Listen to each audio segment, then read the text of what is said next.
Good morning, students. Now, we are going to study about the next topic of this chapter, attribute of the TD tag. TD means क्या होता है? Table data. हमने last class में पढ़ा था how to create a table, how to use different attributes of the table और आप table का background colour, height, cell spacing, cell padding कैसे यूज करके आप एक टेबल को इफेक्टिवली और अच्छा बना सकते हो इन HTML. ठीक है.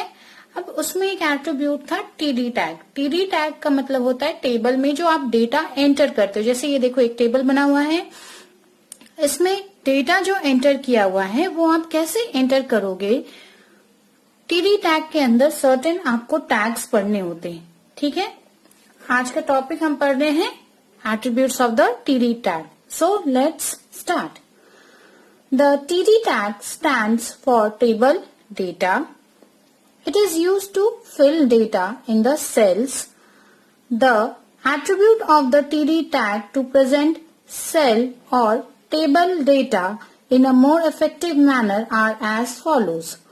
TD tag stands for table data. ये मैंने आपको बताया था. ये यूज होता है एक टेबल में जो सेल्स होते हैं. सेल्स क्या होते हैं स्टूडेंट्स? अभी देखो, जैसे सपोज ये एक टेबल मैंने बनाया. ठीक है. अब इस टेबल में अगर मैं इस तरह के बॉक्सेस बना रही हूँ तो ये यहाँ पे अगर आप A लिख रहे हो, यहाँ अगर आप B लिख रहे हो, यहाँ C लिख रहे हो, यहाँ D लिख रहे हो, तो ये जो A लिखा है आपने, दिस इज अ सेल. ठीक है. समझ में आया? ये आपने क्लास 7th में लाइबर ऑफिस कैल्स में भी सीखा है. नेक्स्ट आगे बढ़ते हैं. The attributes of TD tag to present the cell or table data in a more effective manner are as follows. अब क्या क्या एट्रीब्यूट आपको पढ़ना है TD tag के साथ जो यूज होते हैं. ठीक है. एक एक करके शुरू करते हैं. The first one is align. Align का वर्ड, align tag का मतलब होता है अलाइनमेंट. अलाइनमेंट मतलब पोजीशन ऑफ द टेक्स्ट जो आप सेल के अंदर लिखोगे. ठीक है. Align means position of the cell जो कि आप टेक्स्ट के अंदर लिखोगे. मैं थोड़ा सा इसको जूम इन कर रही हूं ताकि आपको अच्छे से दिख सके. We are studying about align tag, the first one. Okay.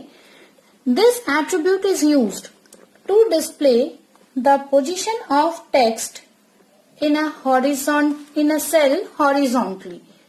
ये क्या करता है? It is used to display the position of a text in a cell horizontally. ठीक है.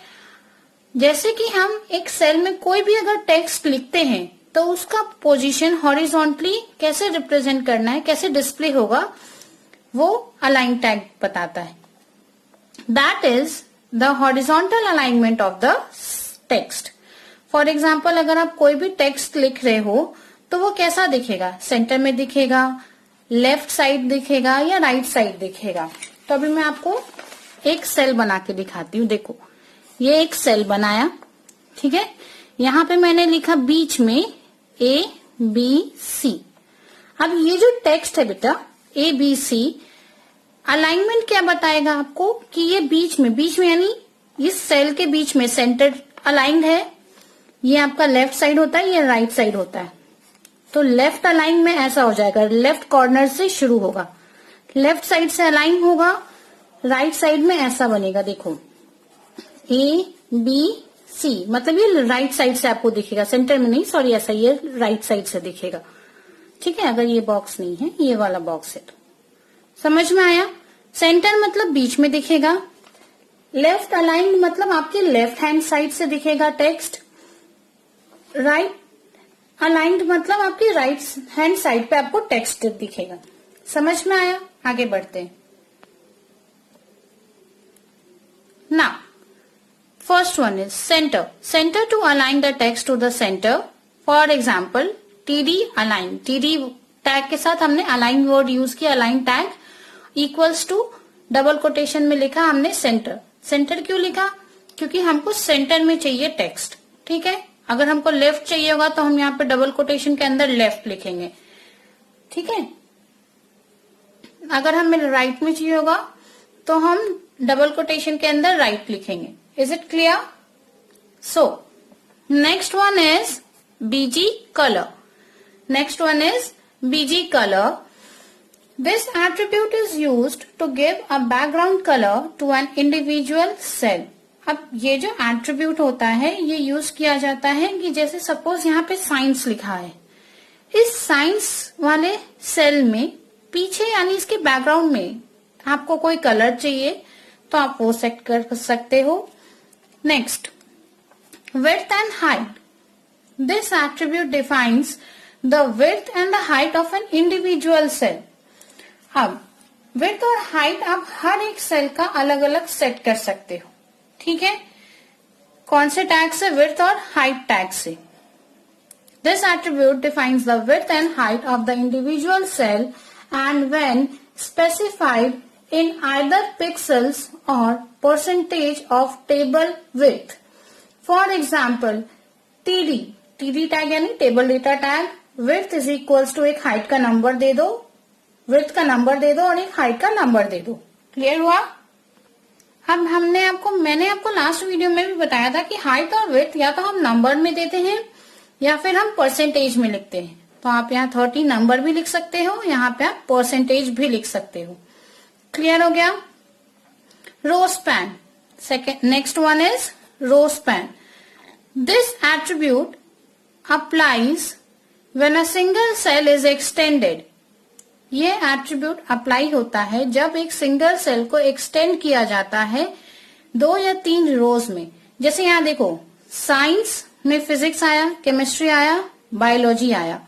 तो ये जो 3 अलग सा रो है, साइंस को इसके अकॉर्डिंग बड़ा कर दिया गया ताकि साइंस के 3 आपको अलग अलग डिफरेंट सेक्शंस मिल सके. फिजिक्स, केमिस्ट्री और बायो, 3 अलग अलग पार्ट्स होते हैं ना साइंस के. तो ये 3 आप तो यहाँ पे 3 रोज यूज करोगे लिखने के लिए. अब यही 3 रोज के बराबर साइंस वाले सेल का रो स्पैन, मतलब इस रो के बराबर इस सेल का हमको हाइट सेट करना है. ठीक है, मतलब वो कितना रो यूज करेगा वो आपको बताना है. एक सेल कितना रोज के बराबर सेट होगा. Here the category science is taken a span of 3 rows. देखो ध्यान से, ये फर्स्ट है, this one is second and this one is third. 3 रोज का स्पैन लिया है. ठीक है, so here the category science is taking a span of 3 rows and language is taking a span of 2 rows. ठीक है, अब एक होता है कॉलम स्पैन. अब रो स्पैन हुआ, अब होगा कॉलम स्पैन. कॉलम स्पैन क्या होता है, ये वाला आप डायग्राम देखो. ठीक है, पहला कैटेगरी बना है इसमें नेम, रोल नंबर, नेम के अंदर फर्स्ट नेम और लास्ट नेम. तो ये बेटा क्या है, ये वाला है, this one is the column. अब ये कॉलम भी 2 सब कॉलम्स में बटा है. ठीक है, तो जो फर्स्ट वाला है हेडिंग नेम, वो कितना स्पैन लिया है, 2 कॉलम स्पैन लिया है, क्योंकि ये दोनों को कंबाइन होके ये बन रहा है. ठीक है, अब column span. This attribute applies when a single cell is extended to more than 1 column.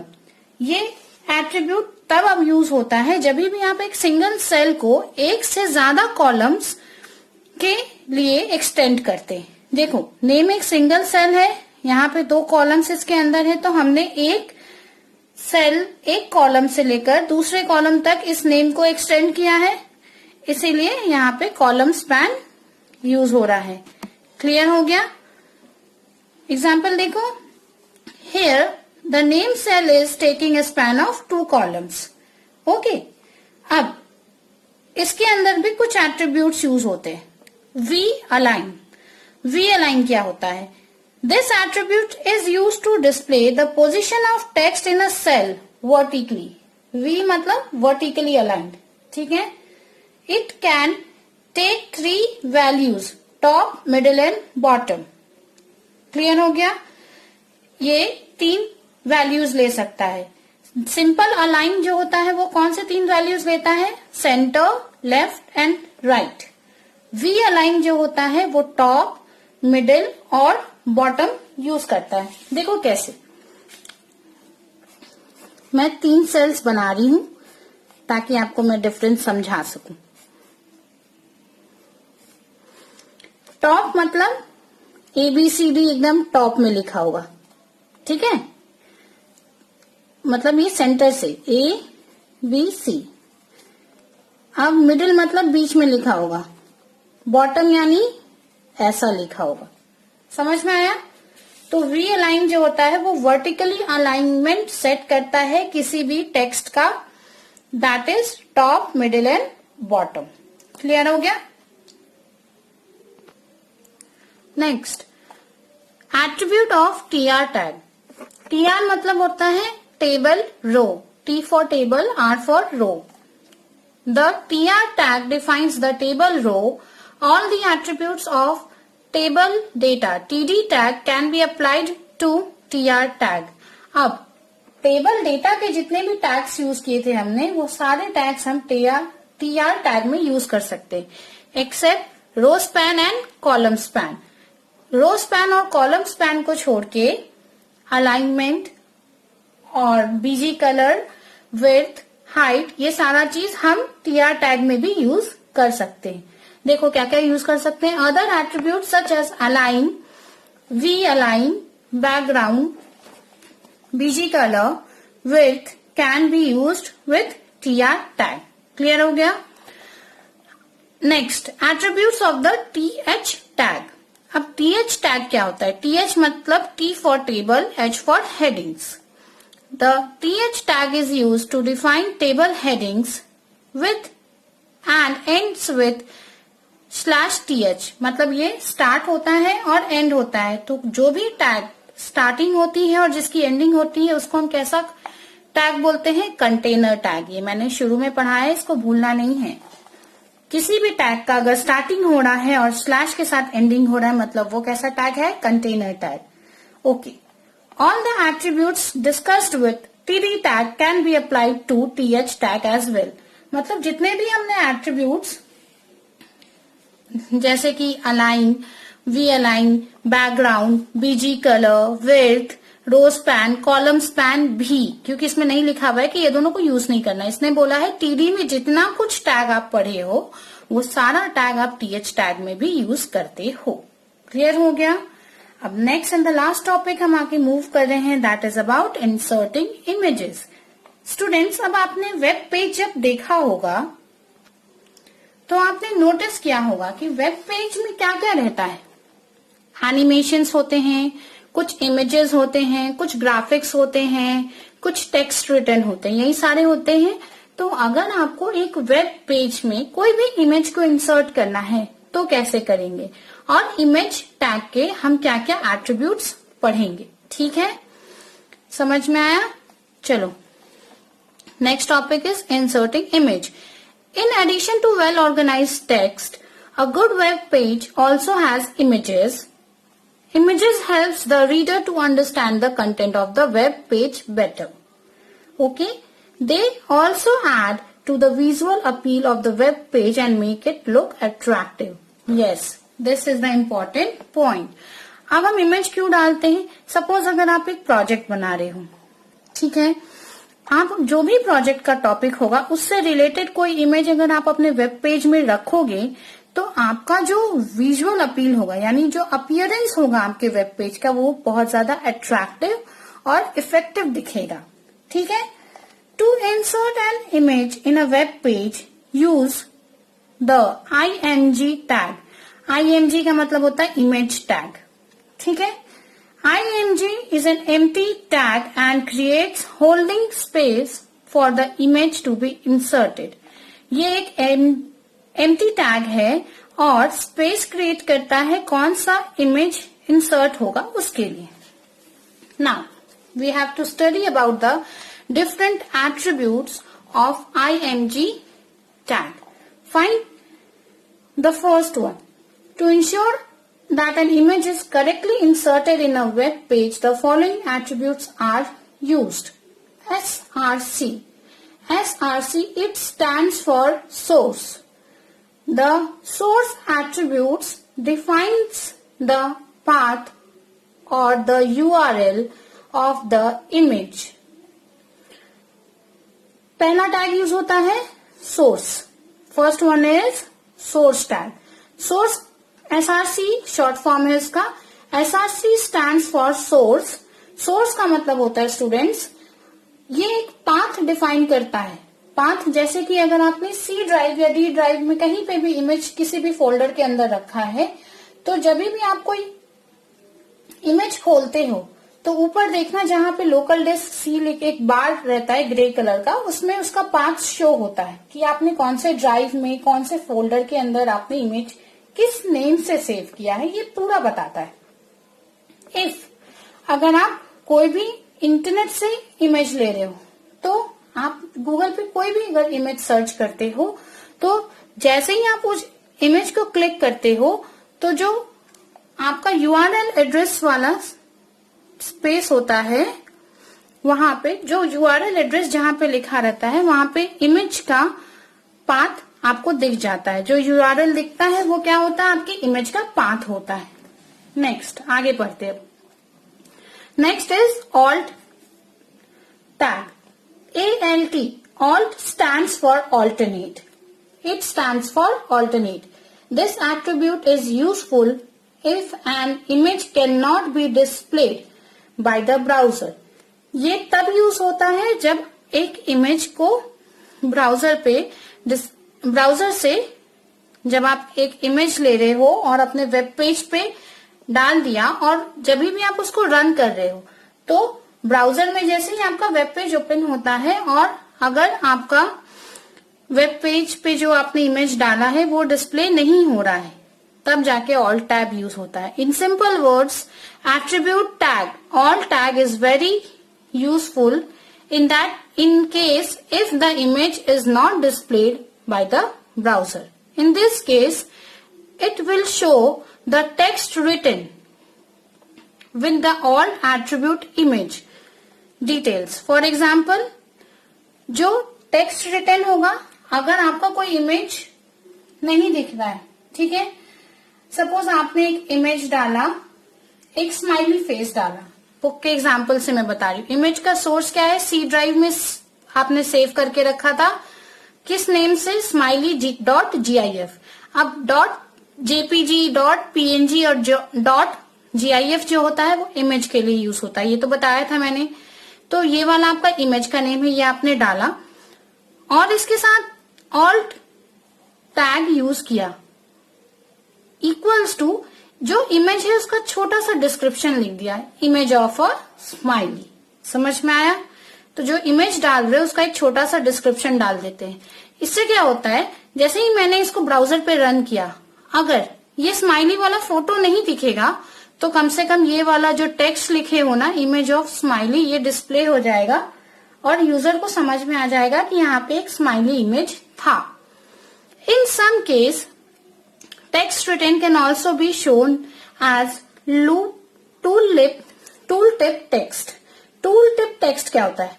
Tooltip text is a text shown at the bottom of a pointer when mouse is hovered over an image. ठीक है? Next tag हम पढ़ेंगे align tag. This attribute is used to display the position of an image on a web page. अब ये attribute बताएगा कि हमको web page कहाँ पे डालना है, लेफ्ट साइड में डालना है, राइट साइड में डालना है, और बाय डिफॉल्ट हम जो डालेंगे वो सेंटर में लेता है. ठीक है, तो इसके दो वैल्यूज होते हैं, लेफ्ट और right. The left to align the image, left is use to align the image to the left side of the page, right is use to align the image to the right side of the page. The image will be set according to the specified alignment option of the image that will not wrap around it. Okay, for example, img source src, ये आपने C drive smiley.gif लिखा, इसके बाद आपने यहाँ पे alt में message लिख दिया और अलाइन यूज करके आपने लिखा राइट. अगर लेफ्ट चाहिए होगा तो लेफ्ट लिखोगे, राइट चाहिए होगा तो राइट लिखेंगे. क्लियर हो गया? अभी दो और टैग्स बचे हैं. नेक्स्ट अभी हम उसको पढ़ रहे हैं. So the next one is height and width. अब आप एक इमेज का हाइट और विड्थ भी सेट कर सकते हो. These attributes are used in the image tag to specify the size of the image on a web page. The values of these attributes can be specified in pixels as a percentage of height and width of the browser window. ठीक है, कैसे डालोगे? Height और width की percentage value डालोगे जो कि browser पे इमेज का पिक्सल एडजस्ट करेगा. Okay, next. The last one is border tag. This attribute is used to add a border around the inserted image. अगर कोई इमेज आपने इंसर्ट किया है तो उसका बॉर्डर आप ऐड कर सकते हो.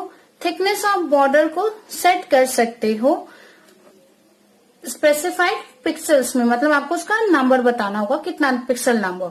फॉर एग्जाम्पल देखो, इमेज सोर्स लिखा, अगेन डबल कोटेशन में सी ड्राइव smiley.gif, आपने अपने इमेज का नेम लिखा smiley.gif, हाइट सेट किया 50%, विड्थ सेट किया 50% और बॉर्डर आपने सेट कर दिया 10. तो जो हाइट और विड्थ आपने सेट किया इमेज उतना बड़ा दिखेगा और उसका बॉर्डर 10 पिक्सल्स का दिखेगा. With this your chapter ends here. In the next week I will be giving you the assignment, that is to write question and answer. Thank you, students.